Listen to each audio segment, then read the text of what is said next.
So my mom and dad brought dinner to the guys today. Me, Todd, Scott, Hallman, all the guys brought us dinner. Brought us this 2 big things of chicken spaghetti and brought us some bread. Well, my mom, she was like, "Hey, I need you to throw this in the oven." She even wrote instructions on the thing. Like, look at that. But she wrote all kinds of instructions on there. She's like, "Just do this, do that." Okay, so I got sidetracked. Chicken spaghetti is perfect. The bread, on the other hand, it's a little crispy. I don't know. It's just a tiny bit crispy right now. I've got all the fans on. I don't know if you can see the smoke in here. The guys do not know that I just burned the living crap out of the bread yet. So yeah, like, I don't know if you see how smoky it is in there. But this, like, I walk in and there's just smoke bellowing out of the oven. At least we caught some fish today. That is, a positive note as of today. But golly, I burned the living crap out of that bread. No doubt. It's bad. It's real bad. Hey guys, getting ready to launch on day 1 of the Bassmaster Open on Sam Rayburn. Had a good practice. Got my buddy Joe with me from Ohio, which is awesome. Look at Rondell over there. What's up, Rondell? Anyways, we're going to try to crush them today. Hopefully it goes down like I think it will. Make sure y'all stay tuned and see what happens next. Shut up and sit down.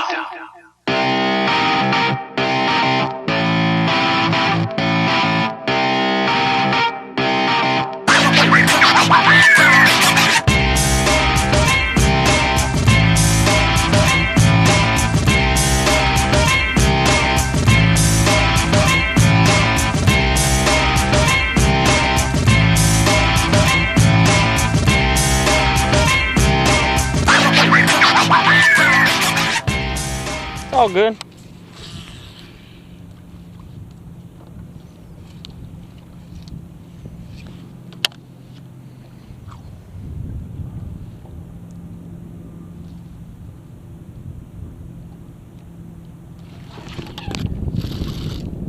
There's one. That's a good one.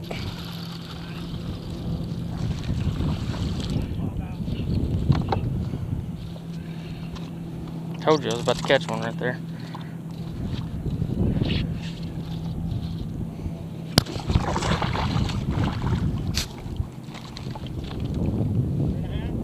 About 3. He's skinny.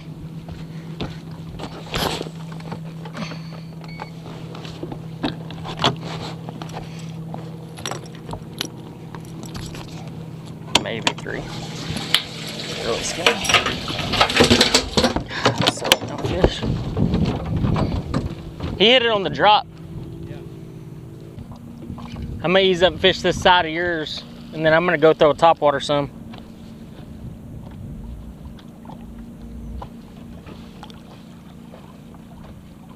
If that's all right. If you don't yell at me. There you go. That's him. That's her? Of course you, no, I just got 15 yards away from you, so that would make sense. That's a good one, dude. It ain't a 10, thank goodness. Don't be doing that to that guy. How big is it? 5 or 6? About 5, 4.5, 5. Yeah, 4.5. Welcome to Texas, boys.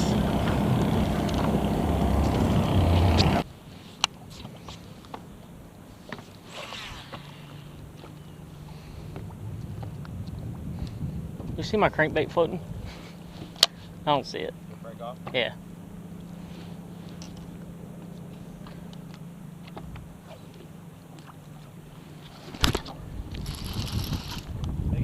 I don't think so. Hit it on the drop again.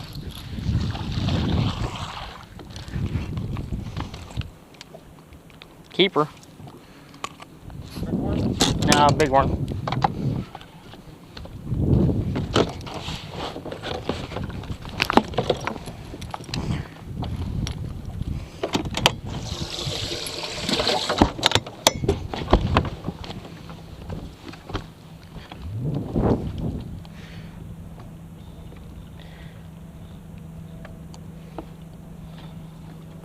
Didn't even feel him.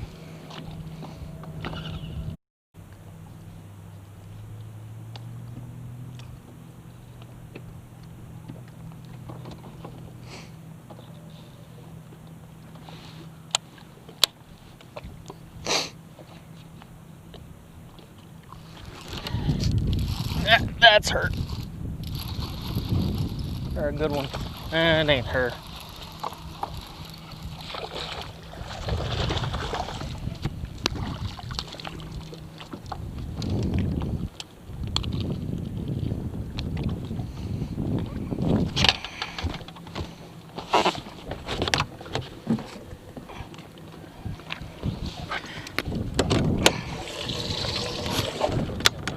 Yeah, 2 babies and 1 decent one.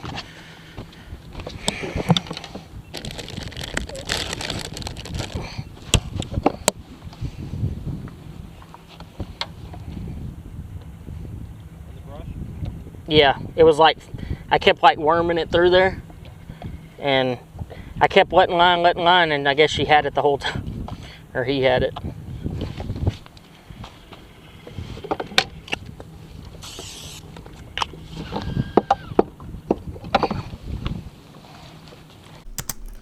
Alright guys, this is something extremely unique. Right here, I'm paying attention to my surroundings. I look over, see a schooling fish. Instead of leaning down and picking up a new rod, I fire my deep diving crankbait, reel it down, hesitate, fish eats it.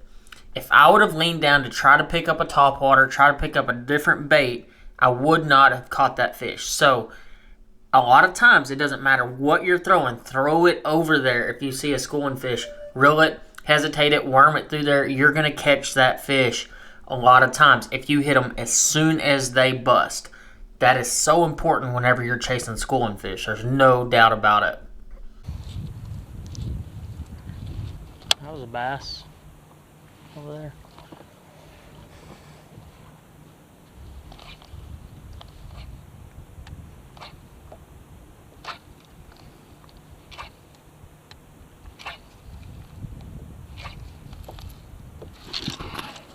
Oh yeah, that's a good one.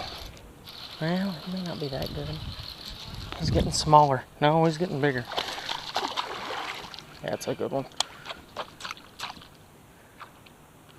Come on, baby, come around, back around here.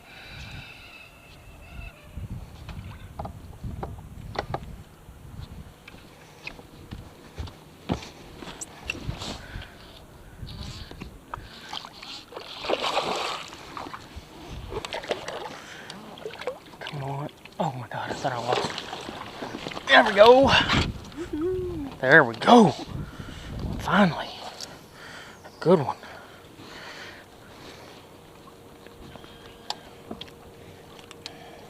I knew there were some big ones in there. Bigger ones. He's only about a 4. Should be like a 5.5. Big ol' eyes. Big ol' eyes. So it's time to make a move to the grass. You know, I've kind of exploited most of my deep water fish so far, and honestly hadn't quite found what I was looking for. You know, I had such a phenomenal practice flipping the grass, and when I'm saying flipping the grass, I mean punching through the edge of the mat in about 5 to 7 foot of water, flipping a Strike King Rage bug. Black and blue, surprisingly, was the color of choice for me. I know quite a few guys that caught them flipping. They were flipping like green pumpkins and things like that. I stuck with black and blue. That's my confidence bait. Flipping an 1.5 ounce Strike King tungsten weight. But you know what? I knew I needed a change. I knew I needed an upgrade. And I make this big move about middle of the day. And I have all these expectations. And then those expectations get somewhat shattered. But you'll find out right after this.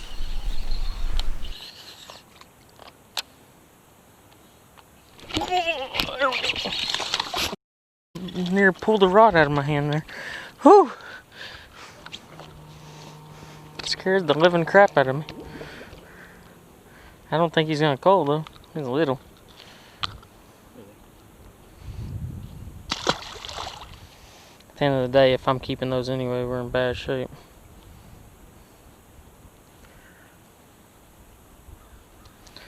Whew! Nothing like breaking the ice. Flipping. Man, that was awesome. even being a little one. That was awesome. I've been flipping for 2 minutes. Literally 2 freaking minutes and had a bite already. Hey guys, today real quick I want to give you a quick tip on fishing heavy vegetation. One thing that pros don't like to talk about is fall rate. And what I mean by fall rate is the speed in which your bait falls through the matted vegetation. So if you look at seasoned flippers boat decks, one thing you're going to notice is they have different size weights on. That isn't always because, you know, the mat's thicker here or mat's thicker there, this one's thinner. A lot of times these fish will actually eat your bait as it falls through the mat. So it's a reaction strike. Sometimes the fish want a slow fall through the mat. Sometimes they want a really fast fall through the mat.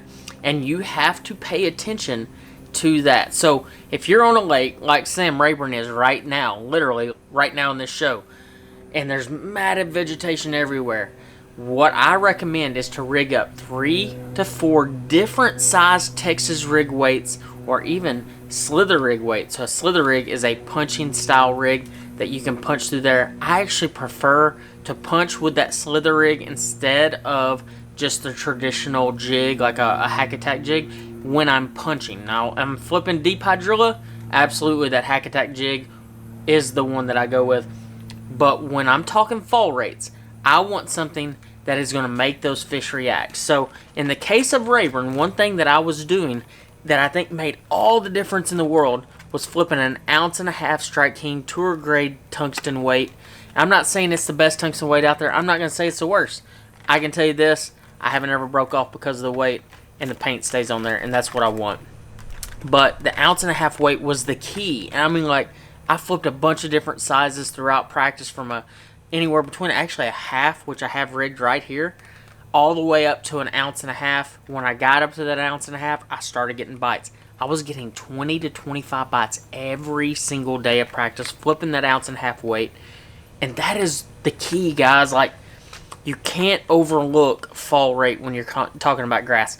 Color, actually, I would say fall rate is probably the most important aspect of flipping instead of the color of your bait. Because I know guys that were flipping green pumpkin baits, that were flipping watermelon, black neon, lots of different colors. I was flipping black and blue.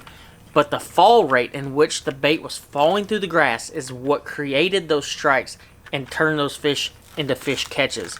You know, I was flipping it on 50-pound braid, another essential aspect of that flipping game. So by now, I've been flipping the grass for hours. I mean hours. I'm flipping through here. I'm having no success. I've had none. Like, literally, I've had like 4 bites up to this point. And I flip up in this point of this mat, and I'm hopping it 2 or 3 times, and I'm trying to get a bite, and all of a sudden it loads up. And it is the fish that I needed. It wasn't a giant, but it wasn't a little one either. It culled by over 1.5 pounds. So, I mean, it was definitely a solid cull. I needed that fish so bad. Man, I was so jacked just to catch that one. But you know what? I only had 6 flipping bites all day after that. I mean, it was so tough. But you know what? I can make adjustments on day 2. And that's what's going through my mind, is the adjustments are key. So that's a wrap for day 1. Weighed in 14 pounds, 11 ounces. It was not the day that I wanted to have, but I didn't die today. You know, it was a survival day. My fish did not bite today.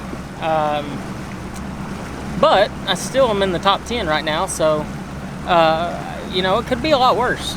So I don't think I'm going to end up in the top 10 after day 1, but overall, not a bad day. I mean, I caught them doing a couple of different things. I caught them out deep. I caught them up shallow. It was a fun day. It was a very stressful day, though. In the meantime, if you can, hit a like, maybe even comment below what you would have thrown on day 1 to catch a bigger bag than I did. You know, obviously, I didn't catch them as good as I wanted to. Maybe I didn't make the right adjustments, but maybe you know what I should have done. So comment that below. Tell me what you think. If you haven't yet, hit that subscribe button. I'd love to know who is watching my videos. And that's a great way to know who's watching them. You know, I had a guy stop me today, a very good friend of mine. He's like, man, I watch every one of your shows on YouTube, but I don't ever like or comment. I'm like, well, heck, I don't know when you're watching it then. you gotta like, you gotta comment, because then I know that you're watching my videos. So thank you again for watching so far. Appreciate it. Thank you again.